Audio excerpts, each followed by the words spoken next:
ಒಮ್ಮೆ ಒಂದು ಊರಲ್ಲಿ ರಮೇಶ್ ಮತ್ತು ಅವನ ತಂಗಿ ಸುಹಾಸಿನಿ ಇದ್ದರು.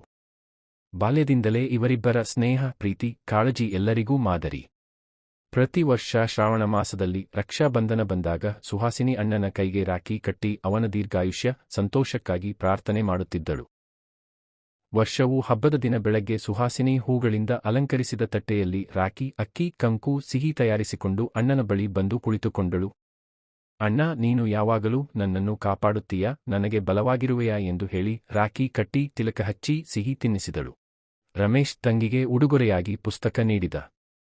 ನೀನು ಓದಿನಲ್ಲಿ ಮೇಲುಗೈ ಸಾಧಿಸಬೇಕು, ಇದು ನನ್ನ ಆಶಯ ಎಂದ. ಇಬ್ಬರ ಮುಖದಲ್ಲೂ ಸಂತೋಷದ ನಗು ಚಿಮ್ಮಿತು. ಹಬ್ಬದ ಆನಂದ ಮನೆ ತುಂಬಿ ಹರಡಿತು. ರಾಖಿ ಬಂಧನವು ಕೇವಲ ಹಬ್ಬವಲ್ಲ, ಅದು ಅಣ್ಣ ತಂಗಿಯ ನಡುವೆ ಇರುವ ಪ್ರೀತಿ, ವಿಶ್ವಾಸ, ರಕ್ಷಣೆಯ ಸಂಕೇತ ಎಂಬುದನ್ನು ಅವರು ಮತ್ತೊಮ್ಮೆ ನೆನಪಿಸಿಕೊಂಡರು. ಪ್ರಿಯ ವೀಕ್ಷಕರಿಗೆ ರಾಖಿ ಹಬ್ಬದ ಶುಭಾಶಯಗಳು.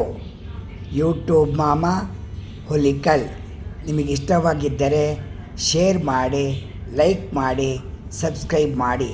ಅನಂತ ಧನ್ಯವಾದಗಳು.